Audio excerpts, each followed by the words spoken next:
Assis sur une chaise adjacente au mur, Tony contemple son père, frêle et épuisé, qui gît immobile, les yeux fermés. L'ambiance au sein de leur foyer était sombre depuis plus de 3 semaines, depuis que le père de Tony était tombé dans un état d'immobilité, le diagnostic étant grave, le temps leur filait entre les doigts. La mère de Tony implorait les médecins, prête à payer n'importe quelle somme pour sauver son mari. Combien faut-il? Envoyons-le à l'étranger. Je l'accompagnerai et répondrai à ses besoins, supplie-t-elle. Tony n'était pas certain du solde exact des comptes familiaux, mais il savait qu'il était substantiel. Après tout, son père avait été le directeur estimé d'une maison d'édition pendant de nombreuses années. Howard, habituellement sévère et énergique, était maintenant allongé, les yeux fermés, comme s'il dormait paisiblement. Cependant, Tony comprit que son père faisait exprès de fermer les yeux chaque fois qu'il entrait dans la pièce, ne voulant pas aggraver leur situation déjà difficile. En silence, Tony se leva de sa chaise et partit. Il savait qu'au moment où son père ouvrirait les yeux, même avec les derniers restes de ses forces, il exprimerait sa désapprobation face à la présence de Tony. Cela avait été le cas le matin précédent lorsqu'Howard s'était plaint de manière audible en voyant Tony à proximité. « Pourquoi rôdez-vous ici? Regarde ton grand frère Vincent, il étudie assidûment et assiste à tous ses cours. Et toi, tu es déséuvré, va-t'en, disparais de ma vue. » Ces mots avaient profondément blessé Tony. Lui seul savait que son frère aîné, Vincent, n'avait pas mis les pieds à l'université depuis plus de 2 mois et passait son temps libre en boîte de nuit. Vincent apparaissait en présence de leur père le matin, mais au bout d'1 heure, parfois moins, il disparaissait, prétextant qu'il devait étudier. Tony ne pouvait s'empêcher d'entendre le ton affectueux avec lequel son père parlait à Vincent, comparé à la colère qui transparaissait lorsqu'il s'adressait à lui. Il s'était habitué à un tel traitement. Depuis l'enfance, il avait été le bouc émissaire de la famille, blâmé pour tous les problèmes et les échecs, quelle que soit la faute. Son père ne parlait de lui que comme d'un fainéant et d'un fauteur de troubles. Même son frère le traitait comme un adversaire. Parfois, lorsque sa mère était d'humeur plus aimable, elle avait pitié de lui ou lui adressait un mot gentil après avoir été témoin des réprimandes de son père. Au contraire, ses parents ont toujours considéré Vincent comme l'incarnation de la réussite. Tony ne comprenait pas pourquoi. Tony étudiait assidûment et obtenait toutes les notes qu'il méritait, alors que Vincent n'avait qu'à assister aux cours pour ramener à la maison un agenda rempli de A et de B. Howard a toujours financé les études de Vincent, en se servant de ses bonnes notes comme justification. Vincent, le frère de Tony, avait 2 ans de plus et a rapidement pris en charge sa propre éducation après avoir obtenu son diplôme.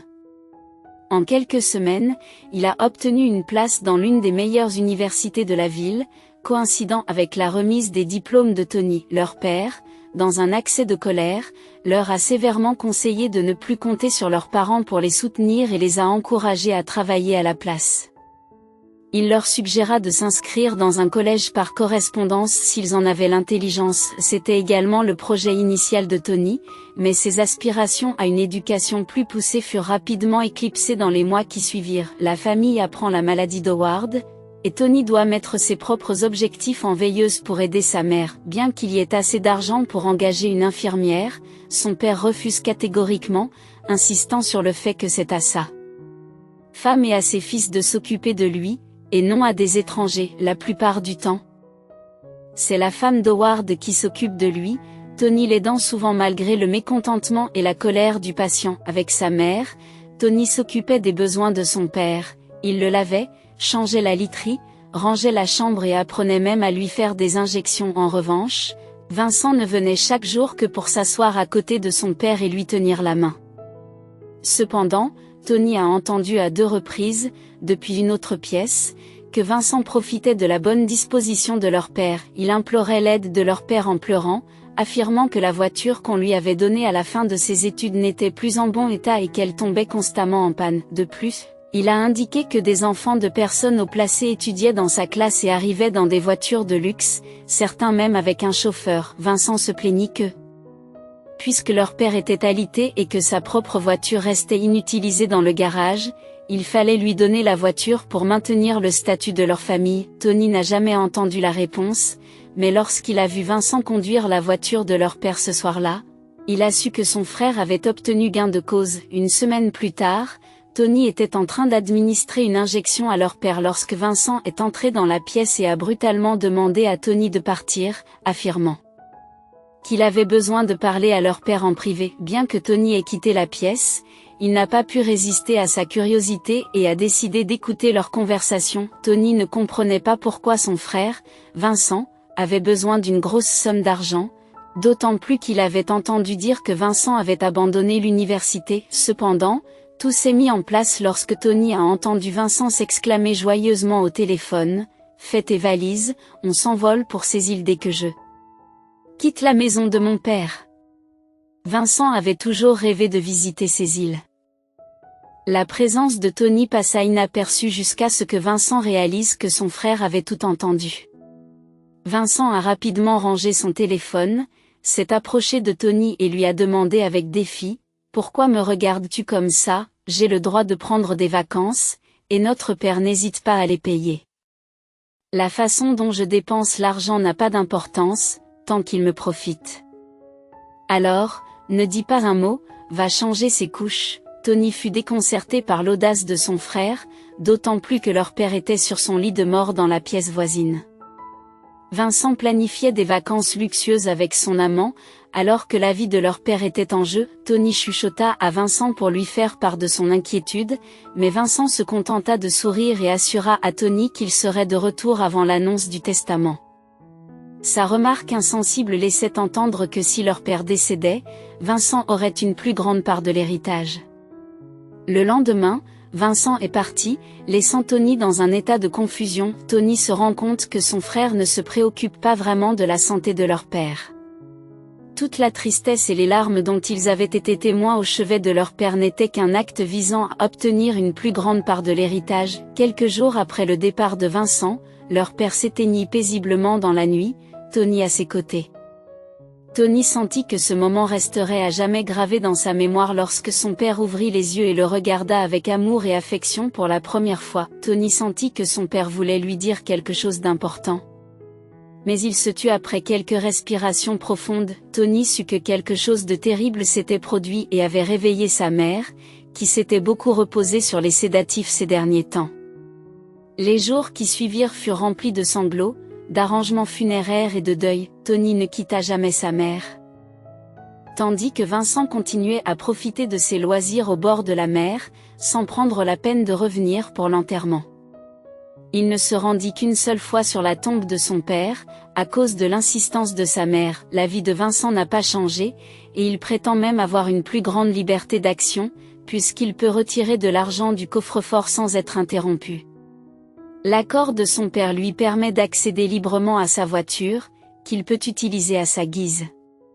Après le décès de son mari, sa mère s'est désintéressée de ces questions et a cessé d'en poser. Le jour de la lecture du testament, le notaire convoque tous les membres de la famille.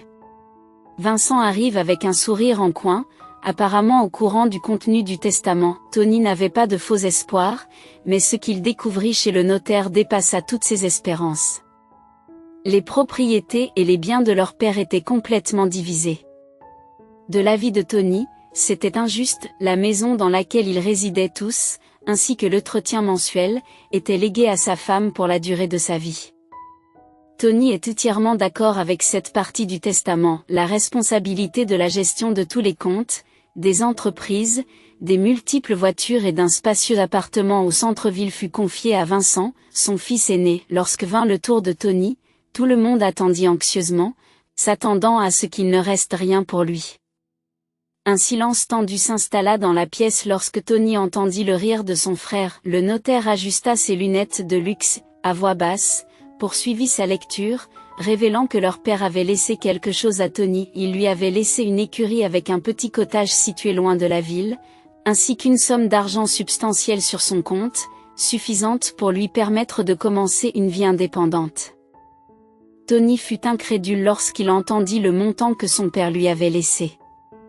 Le nombre de zéros dans l'héritage de son frère était bien plus élevé, et l'argent laissé à Tony pouvait facilement être dilapidé dans des clubs en moins d'un mois. Tony avait toujours su depuis le début que leur père ne partagerait pas tout de façon égale entre les fils, mais il ne s'attendait pas à un tel niveau d'injustice. Vincent, qui avait toujours rabaissé son jeune frère, ricana avec mépris. « Eh bien, c'est ça, mon cher petit frère. Tu es tout seul maintenant, et j'espère ne jamais avoir à te revoir. Et ne me demande plus rien, je suis désolé, mais je ne donne pas aux mendiants. » Il se tourna vers sa mère et lui dit, « Maman, tu viens? Dépêche-toi. J'ai beaucoup de choses à faire, je te ramène vite à la maison et je veux fêter mon nouveau statut d'homme d'affaires fortuné, tout en jouant avec les clés de sa voiture, qui était désormais officiellement la sienne. » Il se dirigea vers la luxueuse voiture qui brillait au soleil. Pendant ce temps, Hélène s'approcha de son fils cadet, le prit par la main et dit d'une voix coupable, « Je suis désolée de, bonjour. Je ne savais pas qu'Howard prendrait cette décision. Tu sais que je n'avais pas le pouvoir de changer quoi que ce soit.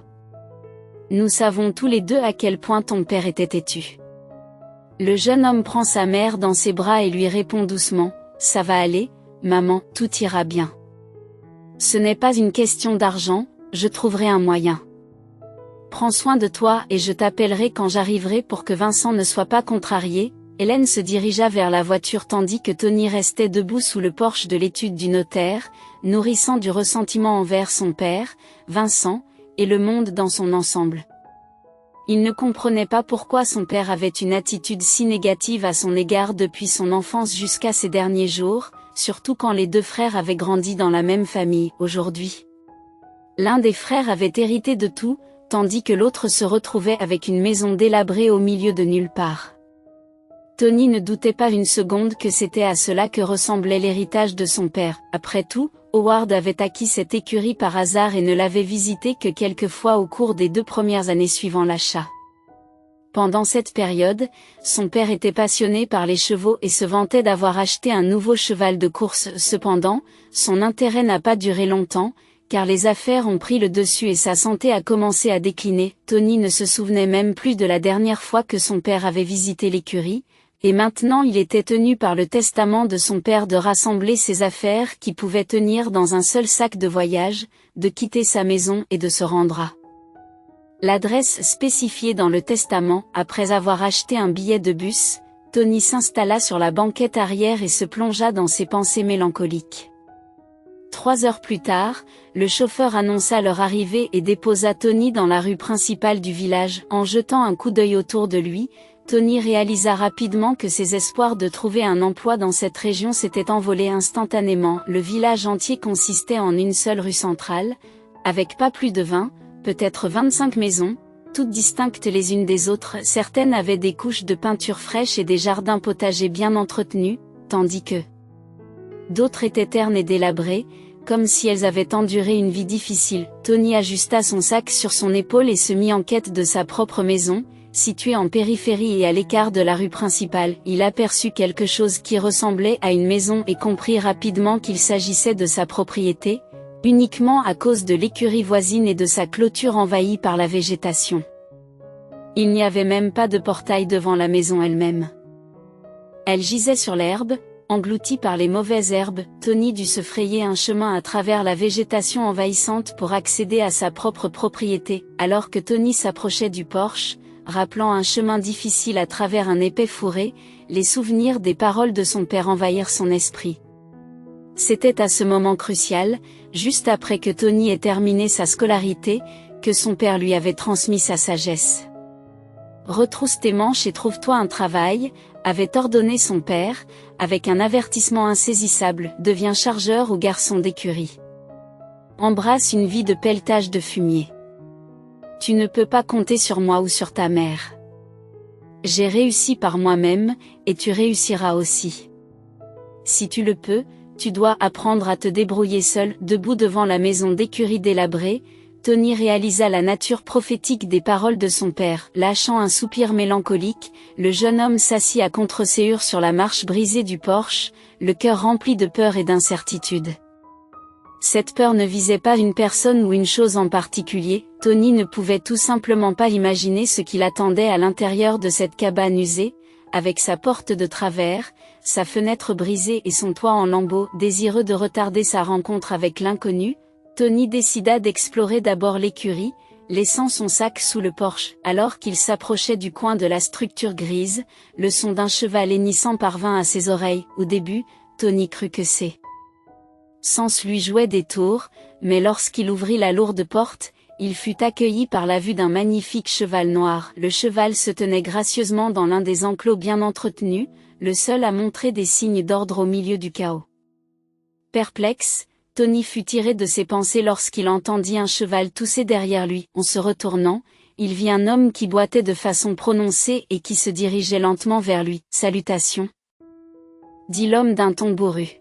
« Qu'est-ce qui vous amène ici? Puis-je vous aider ?» Tony raconta brièvement l'histoire du décès de son père et de l'héritage des écuries. La compréhension se dessina sur le visage de l'homme qui grommela. « Ah, je vois. » Il suggéra de déplacer la conversation à l'extérieur et indiqua un rondin près de la porte où il pourrait s'asseoir. Se présentant sous le nom de Frank, le boiteux alluma une cigarette et commença à parler. « Votre père avait l'habitude de visiter cette ferme et d'acheter des chevaux exquis. Ils étaient vraiment magnifiques et captivaient tous ceux qui les voyaient. Il a engagé des ouvriers pour s'occuper des animaux, et c'est là que j'ai commencé à travailler ici, à nettoyer le fumier et à aller chercher de l'eau. Mais votre père a cessé de venir, peut-être à cause de sa maladie. C'est son assistant qui a pris le relais. Dès son arrivée, il a licencié tous les ouvriers et vendu les chevaux. Je me souviens m'être demandé pourquoi votre père vendait tout s'il aimait tant les chevaux. Mais c'est comme ça que ça s'est passé, soupire Frank, sa cigarette s'éteignant. Il fit un geste vers le cheval dans le box et continua son récit le cœur lourd. On ne peut pas le vendre tout de suite, alors on l'a laissé là. C'est un jeune cheval et, comme moi, il boite d'un sabot. J'ai eu de la sympathie pour ce pauvre compagnon et j'ai pris soin de lui. Si vous le souhaitez, vous pouvez demander au forgeron de l'examiner. Peut-être qu'en changeant le fer à cheval, vous améliorerez l'état du cheval. Je n'ai pas beaucoup de connaissances en la matière, mais il me semble que ce cheval est spécial, un pur sang. Ton père n'a pas acheté n'importe quel cheval, soupira Tony en promettant de s'occuper du cheval.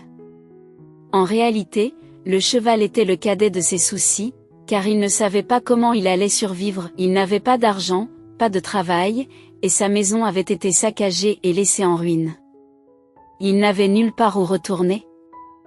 Car son frère avait clairement indiqué chez le notaire que tout le monde devait résider dans la maison dont il avait hérité. Tony ne pouvait donc pas retourner chez ses parents. Il n'y avait qu'une seule solution, trouver un moyen de survivre dans cette région sauvage. Après avoir discuté un peu plus avec Frank, Tony fit ses adieux à Frank et se dirigea vers la maison où il devait s'installer avant la tombée de la nuit. Cependant, en entrant dans sa future maison, Tony fut une fois de plus déconcerté. Il était étonné de voir à quel point son père l'avait traité cruellement. On pouvait difficilement appeler cela une habitation. La petite pièce, qui avait probablement servi de cuisine, avait une fenêtre brisée et était jonchée de mégots de cigarettes et de bouteilles vides. Le seul meuble encore intact était une solide armoire, tandis qu'une table et quelques tabourets étaient éparpillés comme s'il y avait eu une lutte. La deuxième pièce de la maison semblait avoir été envahie par les souris depuis un certain temps. Les quelques oreillers et couvertures étaient dans un état lamentable à force d'être rongés. À cet instant, Tony était reconnaissant que le lit soit en métal, car les audacieux rongeurs l'auraient sûrement détruit. Il y avait deux autres choses qui le soulageaient, une fenêtre entière dans la pièce et un vieux coffre dans le coin. Étonnamment, ni les souris ni les occupants précédents n'avaient réussi à l'atteindre. Le coffre contenait des draps de lit utilisables, mais pas neufs, ainsi que des chemises et des pantalons d'hommes et de femmes. Tout était propre, mais une légère odeur de musc ou d'âge flottait dans l'air. Pour le reste de la journée. Tony retroussa ses manches et débarrassa la maison de toutes ses vieilleries, les empilant dans le coin le plus éloigné de la cour. Il espérait pouvoir les brûler un jour. Ensuite, il se rendit à l'étable où il trouva un bon seau en allant chercher de l'eau au puits de la cour. Tony prit soin de laver la pièce où se trouvait le lit. C'était le seul endroit de la maison où il pouvait dormir sans craindre les gouttes de pluie qui tombaient par la fenêtre cassée. Épuisé, il s'endormit ce soir-là sur le filet usé du vieux lit rouillé, inconscient des défis qui l'attendaient. Le lendemain matin, il se réveilla avec le grognement de son estomac vide. S'il y avait eu quelqu'un d'autre dans la maison, il aurait entendu le grognement de son estomac depuis l'extérieur. C'est alors que Tony se souvint qu'il avait pris son dernier repas à la gare routière avant de venir ici. Il avait acheté une bouteille de limonade et 2 tartes avec des patates douces. Il s'apprêtait à se lever lorsque quelqu'un frappa à la fenêtre. Il a essayé de se lever mais a crié de douleur. Il avait dormi si profondément pendant la nuit qu'il n'avait même pas remarqué la maille de fer du lit qui s'enfonçait dans sa peau. Tony resta debout un moment, essayant de soulager la douleur et d'apaiser sa peau. Avant de s'approcher de la fenêtre, il ouvrit grand les volets et vit une jeune femme. C'était une petite fille vêtue d'une robe de soleil vibrante qui lui touchait presque les chevilles, et d'un foulard blanc impeccable. Elle sourit timidement et lui tendit un paquet. « Bonjour, je suis Rachel, la voisine de Frank », dit l'inconnu avec un sourire charmeur. « Il m'a parlé de vous hier et j'ai pensé que vous risquiez de mourir de faim avant l'ouverture du marché à midi. Je me dirige de toute façon vers la ferme dans cette direction, alors j'ai apporté du lait et une demi-miche de pain. » Attirant le regard de Tony, elle baissa les yeux, embarrassée, et ajouta « Malheureusement, c'est tout ce que j'ai à offrir. Mon fils et moi vivons seuls, et c'est ce que nous mangeons. Je suis heureuse de le partager avec vous. » Tony disparaît soudain de la fenêtre et réapparaît à côté de Rachel, lui prenant le paquet des mains. « Rachel, tu m'as évité de mourir de faim quand je me suis réveillée. J'ai cru que j'allais mourir de faim. » Il dit avec gratitude « Tu m'as sauvé de la faim. » Elle sourit, et Tony poursuivit « J'avais prévu d'aller au magasin et de tout acheter, mais maintenant je réalise qu'il n'y en a même pas un seul ici, et je n'ai pas l'énergie nécessaire pour aller au marché. Vous m'avez sauvé et je ne vous remercierai jamais assez. Je ne peux même pas vous inviter dans ma maison, j'ai encore peur d'y entrer moi-même. Mais je vous promets que dès que j'aurai remis les choses en ordre, je vous inviterai, vous et votre fils, à prendre le thé. » Tout au long de leur conversation, Tony observa discrètement Rachel. Ses traits lui semblaient familiers, mais il ne se souvenait pas où il l'avait déjà vue. Dans les jours qui suivirent, Tony organisa sa nouvelle maison pendant que Frank cherchait du verre et l'installait habilement dans la fenêtre de la cuisine. Au milieu de conversations sur l'attrait rustique de la vie à la campagne, les 2 hommes blanchirent rapidement les murs de la maison, tandis que la femme de Frank préparait le dîner. Tony s'étonne lui-même de son habileté à utiliser des outils tels que des scies et des marteaux, qui n'étaient pas familiers à sa famille, qui avait toujours fait appel à des ouvriers. Désormais, il répare les meubles sans effort et trouve même de la joie dans cette tâche. Rachel, qui rendait visite à Tony, s'est étonnée de la transformation de la maison, autrefois encombrée, en un espace habitable, et a remarqué son nouveau talent. Elle suggère d'ajouter des rideaux pour plus de confort, mais elle manque de tissu. Tony, mystérieusement souriant, a récupéré un drap coloré dans un coffre, vestige laissé par les anciens propriétaires. Rachel approuve l'idée et décide de transformer le drap en rideau, cachant ainsi son origine de literie. Impressionné par l'ingéniosité de Rachel, Tony l'admirait, bien qu'elle lui ait fait comprendre qu'il ne pouvait être qu'amis alors qu'ils étaient assis à l'extérieur. Rachel a raconté l'histoire poignante d'un mariage raté, où l'adoration initiale de son mari s'est transformée en négligence et en infidélité, culminant avec son départ avec une autre femme alors que leur fils n'avait que 3 mois. Rachel a indiqué que la femme de Frank l'aidait en lui permettant de s'occuper de l'enfant lorsqu'elle devait aller travailler. Rachel, employée comme laitière chez un fermier local, se rendait à l'étable tous les matins à l'aube avec Billy. Au cours de ses visites, elle prenait des nouvelles de Tony, établissant un lien naturel avec le petit garçon.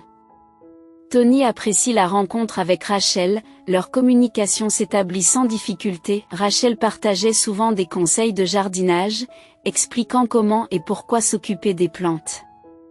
Elle a même recommandé un maréchal ferrant compétent pour aider Eclipse, le cheval dont Tony a hérité, Malgré le coût important des fers à cheval pour son petit budget, Tony a fait cette dépense et n'a jamais regretté sa décision. Lorsque Frank a vu Eclipse galoper à une vitesse impressionnante, il s'est exclamé « Je te l'avais dit, c'est un cheval fougueux ». Tony lui rendit son sourire, appréciant Frank qui s'abstenait de boire et excellait dans divers domaines. Frank aide Tony à réparer la clôture de l'écurie et lui apprend à réparer le toit. Un jour, alors qu'il fumait une cigarette, Frank raconta l'histoire de sa boiterie, relatant un accident de jeunesse lors duquel il était tombé d'un toit alors qu'il travaillait avec son camarade de l'armée. Tony aimait écouter les histoires captivantes de Frank. Il s'asseyait souvent près des écuries le soir, Frank fumant une cigarette en se remémorant le passé. Dans ces moments-là, Tony trouvait du réconfort dans la simplicité du village. Les gens y menaient une vie calme et mesurée, sans excès ni chichi. Ce qui contrastait avec les citadins.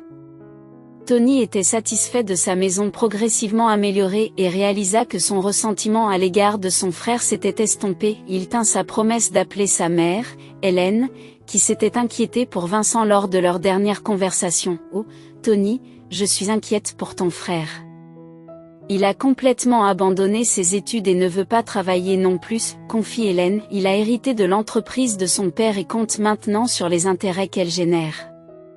Il passe ses nuits à boire et à faire la fête, ce dont il se vante souvent. Il a même dit que tu mourrais de faim et qu'il ne t'aiderait pas financièrement, même si tu le suppliais à genoux.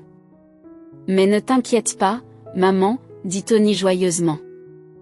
Je ne supplierai pas et je suis sûr que je ne mourrai pas de faim, tout va bien pour moi, même mieux que ce que j'avais prévu au départ. À ce moment-là, Tony était sincère.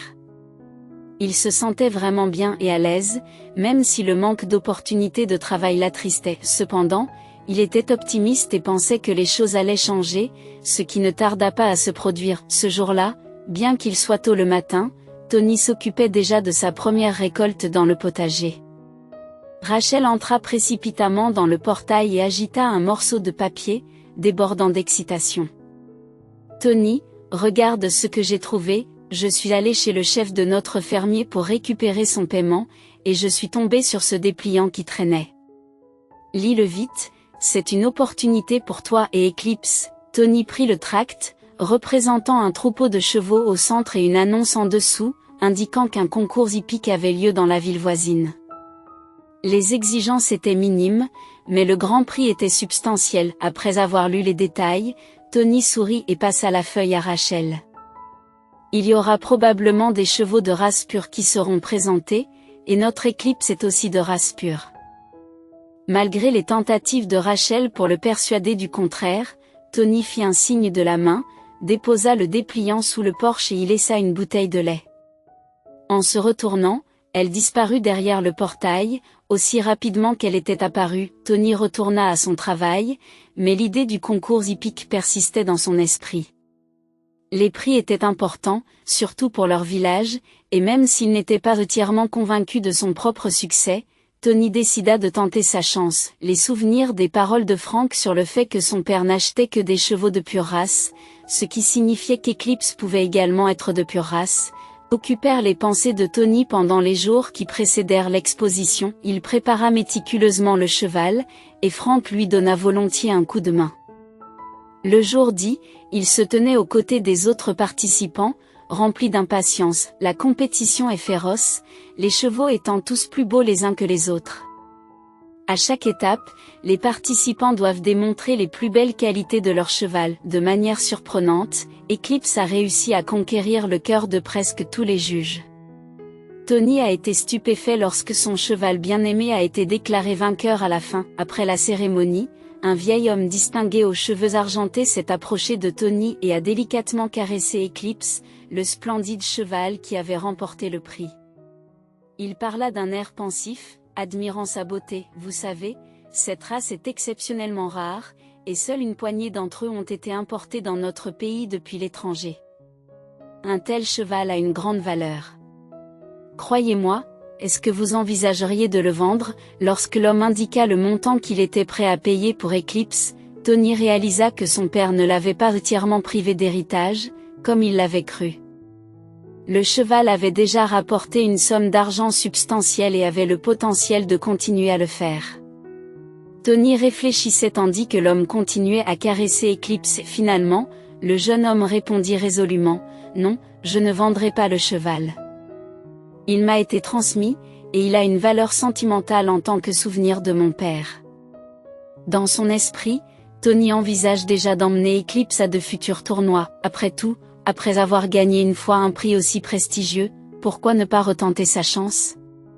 Tony imaginait même utiliser l'argent qu'il avait gagné pour établir sa propre petite ferme et mener une vie confortable. Cependant, l'étranger s'immisça à nouveau dans ses pensées. « Vous devez savoir que j'ai très bien connu votre père. Je m'appelle Monsieur Sheldon. Nous nous sommes lancés dans les affaires ensemble quand nous étions jeunes et nous sommes restés amis. Nous étions inséparables depuis l'époque où nous étions étudiants, et c'était une époque remarquable. Nous avons partagé nos joies et nos peines. C'était étonnamment facile pour nous deux. Beaucoup de gens enviaient même notre lien, mais des années plus tard, nos chemins se sont séparés et nous nous sommes perdus de vue. » La voix de l'étranger transmettait un sentiment de mélancolie alors qu'il se remémorait le passé. À cet instant, Tony se trouva déchiré entre le désir de connaître l'histoire de son père et la réticence à s'y attarder. Il s'apprêtait à faire ses adieux lorsque l'étranger reprit la parole. « Vous savez, j'ai récemment lu dans le journal des informations sur le décès de votre père et sur votre famille. Quelque chose m'a laissé perplexe. Bien que je n'ai pas parlé à Howard depuis de nombreuses années, je savais qu'il n'avait pas de fils, mais une fille et un fils. Il était ravi que sa fille soit née en premier. Il l'appelait sa petite princesse, et lorsque son fils est arrivé quelques années plus tard, Howard était fou de joie. Nous étions encore des amis proches à l'époque. Nos enfants sont nés à peu près en même temps. La fille d'Howard est née début avril, et mon aîné est né un mois plus tard, en mai. Nous avions l'habitude de plaisanter en disant que lorsqu'il serait grand, nous fusionnerions nos entreprises en les mariant. Mais je n'ai pas de sœur, interrompit Tony, je n'ai que mon frère Vincent. En effet, c'est exact. Tony et moi sommes nés la même année, coïncidant avec la naissance de votre fille. Monsieur Sheldon fixa son regard sur Tony, plongé dans ses pensées, et continua à parler. Voyez-vous, jeune homme, c'était une époque difficile. Il y avait eu divers problèmes dans le monde des affaires, entre autres, qui avaient poussé Howard et sa famille à disparaître de la ville. Personne ne savait vraiment ce qui s'était passé. Soudain, votre famille disparaissait pendant quelques années, puis réapparaissait, mais au lieu d'une fille, Howard avait un fils plus âgé. Les gens ont fait des commérages, mais en fin de compte, ils ont poursuivi leur vie, faisant face aux défis personnels du mieux qu'ils pouvaient. Après un moment de silence, l'homme reporta son attention sur le cheval, caressant doucement son magnifique pelage dans un murmure à peine audible. Il parlait à Tony d'une manière mystérieuse, mais ce qui m'a rendu plus perplexe que la substitution d'une fille à un fils, c'est l'attitude particulière de votre père à l'égard des chevaux. Depuis mon plus jeune âge, je trouvais fascinante la façon dont Howard idolâtrait et soignait ses animaux comme s'ils étaient divins. Il sélectionnait méticuleusement chaque cheval de valeur, en comprenant leur lignée et en s'assurant qu'ils vivaient dans des conditions idéales. À son retour, nombre de nos connaissances communes ont remarqué à quel point il avait changé. Je n'y croyais pas jusqu'à ce que je sois témoin de l'état de ses écuries. J'étais étonné que votre père les ait laissés se détériorer de façon aussi importante. Tony écoutait attentivement, essayant de tout comprendre. Il était inconcevable pour lui que son père ait laissé les écuries tomber en ruine. De plus, la révélation de la disparition de sa supposée grande sœur, selon l'étranger, soulevait des questions sur le passé de sa famille. La conversation avec l'ami de son père à l'exposition a laissé Tony dans un état de trouble. Cependant, une fois rentré au village, de nouvelles préoccupations occupent son esprit, et l'enquête sur le mystère de sa famille devra être reportée à une autre occasion, grâce au gain qu'il a obtenu. Tony, avec l'aide de Frank, de sa femme et de Rachel, utilise les gains d'Eclipse pour établir une petite mais confortable ferme. Rachel quitta son emploi chez le fermier pour rejoindre Tony, et bien qu'il ait tenté de raviver leur relation amoureuse, ils se rendirent compte qu'ils ne pouvaient l'avoir qu'une amitié. Malgré tout, Tony était satisfait, et leur relation semblait sans effort. Près d'un an s'était écoulé depuis que Tony s'était réinstallé dans le village, et il avait du mal à comprendre comment il avait pu s'épanouir dans la ville animée, bruyante et corrompue. Cependant, un jour, il reçut un appel imprévu de son frère aîné. Dès le début de l'appel, il devint évident que quelque chose d'important était sur le point de se produire. Tony sentait que Vincent avait encore de l'animosité envers lui et semblait l'appeler uniquement pour se moquer de lui. Vincent a demandé de manière sarcastique si Tony avait faim, puis a exprimé sa surprise lorsqu'il a vu la ferme derrière Tony par le biais de l'appel vidéo. Il demanda si Tony avait été embauché comme éleveur de bétail, laissant entendre que c'était le seul type de travail que quelqu'un comme Tony pouvait trouver. Cependant, Tony a révélé qu'il s'agissait en fait de sa propre ferme et de sa propre écurie. Cette révélation a provoqué le silence de Vincent, qui a interrompu le discours qu'il avait préparé. Il était clair que la colère de Vincent dépassait ses attentes. Non seulement Tony n'était pas mort de faim, mais il était aussi devenu un homme d'affaires prospère, bien que dans le village ait 100 millions de dollars de bénéfices. Ce fait blessa tellement Vincent qu'il décida de rendre visite à Tony ce jour-là, soi-disant pour prendre de ses nouvelles. Tony ne put s'empêcher de se demander s'il n'avait pas une grande sœur quelque part, mais il conclut que Vincent n'était pas la personne à même de lui fournir des réponses. Néanmoins, Tony vit dans l'arrivée de son frère l'occasion de collecter du matériel pour un test ADN. Il a soigneusement collecté un mégot de cigarette et un verre laissé par Vincent, ainsi que quelques cheveux sur l'appui-tête du siège du conducteur pendant que son frère inspectait ses affaires. Tony se rend à la ville et soumet tous les documents nécessaires au test de parenté.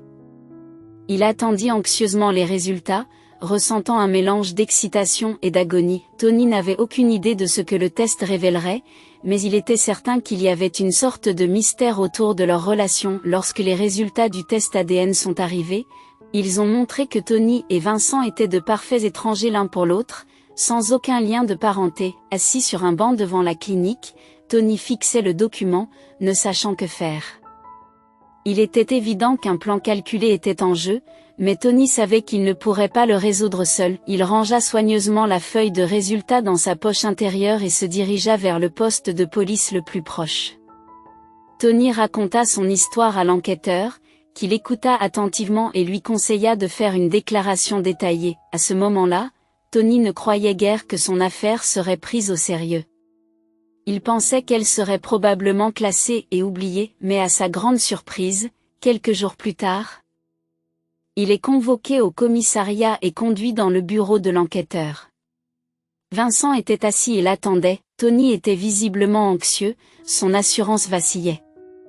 Son attitude traduisait la peur lorsqu'il commença à chuchoter rapidement, comme s'il s'inquiétait de transmettre l'information à temps. Il s'interrogea sur le sens de la conversation, exprimant son incrédulité quant à l'affirmation de l'interrogateur selon laquelle Vincent et lui n'étaient pas frères, en dépit du fait qu'ils aient été compagnons toute leur vie. L'expression choquée de Vincent confirmait ses paroles, mais Tony restait sceptique. Hélène avait passé des heures avec l'inspecteur Shields, et Tony s'inquiétait de la détérioration de sa santé, qui s'était aggravée depuis le décès de leur père.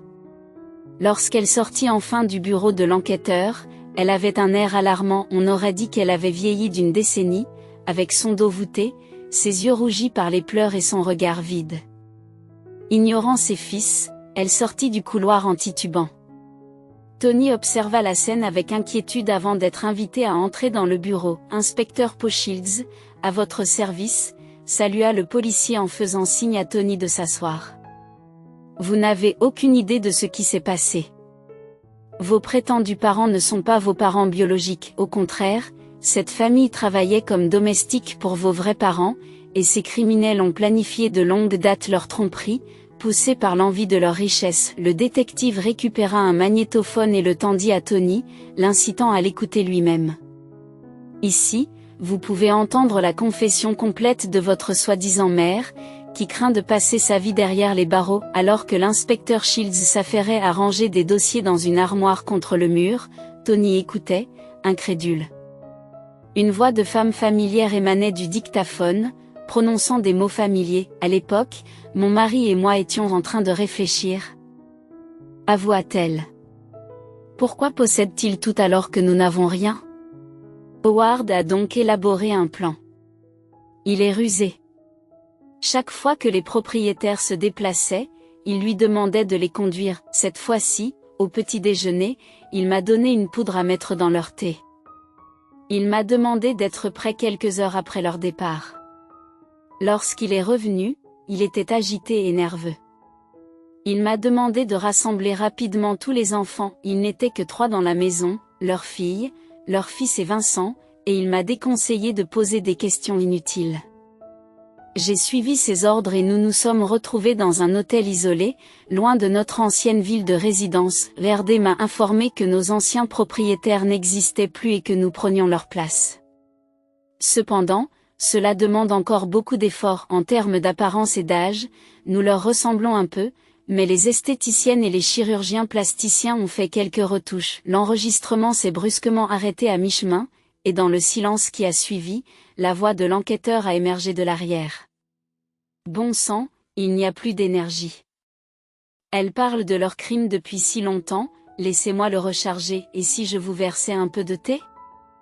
Proposa l'enquêteur en offrant un verre coupé à Tony.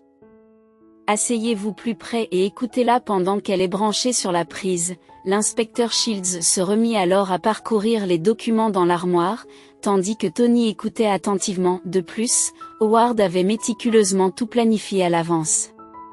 La mère imposteur a continué la ruse et a réussi à acquérir une somme d'argent substantielle auprès de nos anciens propriétaires. Nous nous sommes rendus dans une grande maison, à des centaines de kilomètres de notre ville d'origine.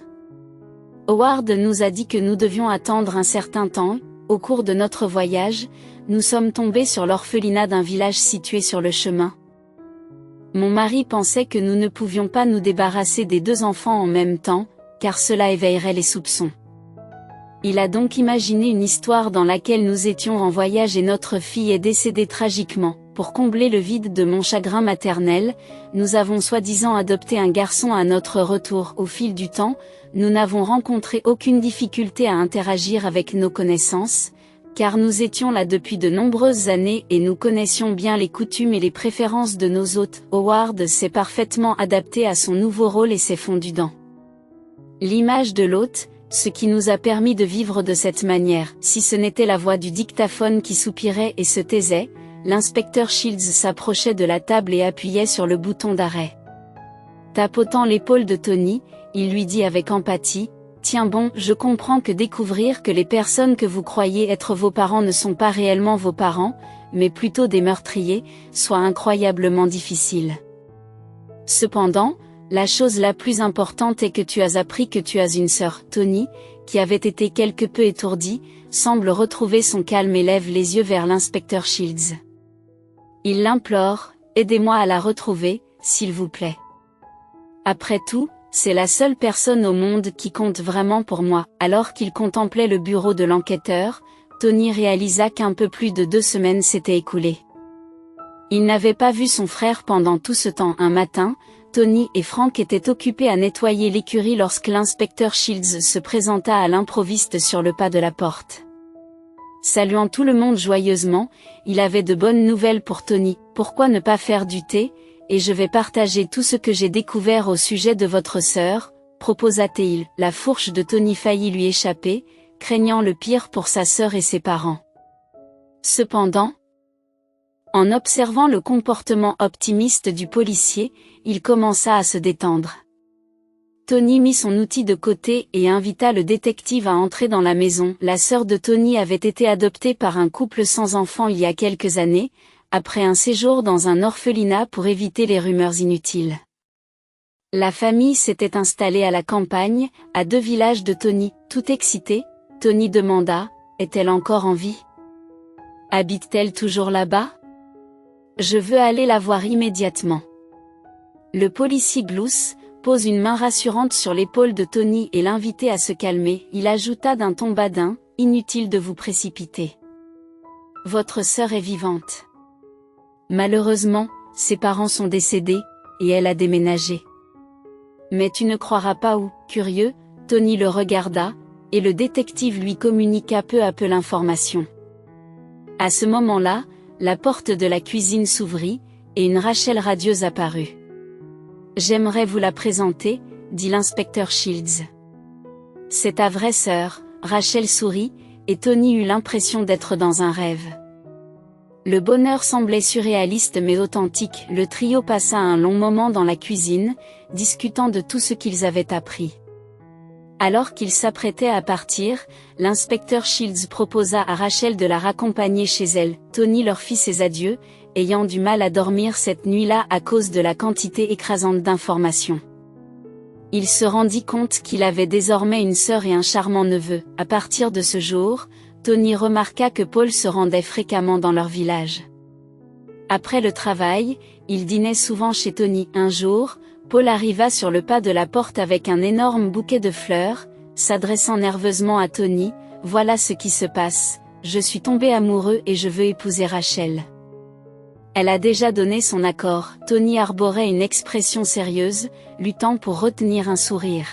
« Bien sûr, cela ne me dérange pas, dit-il.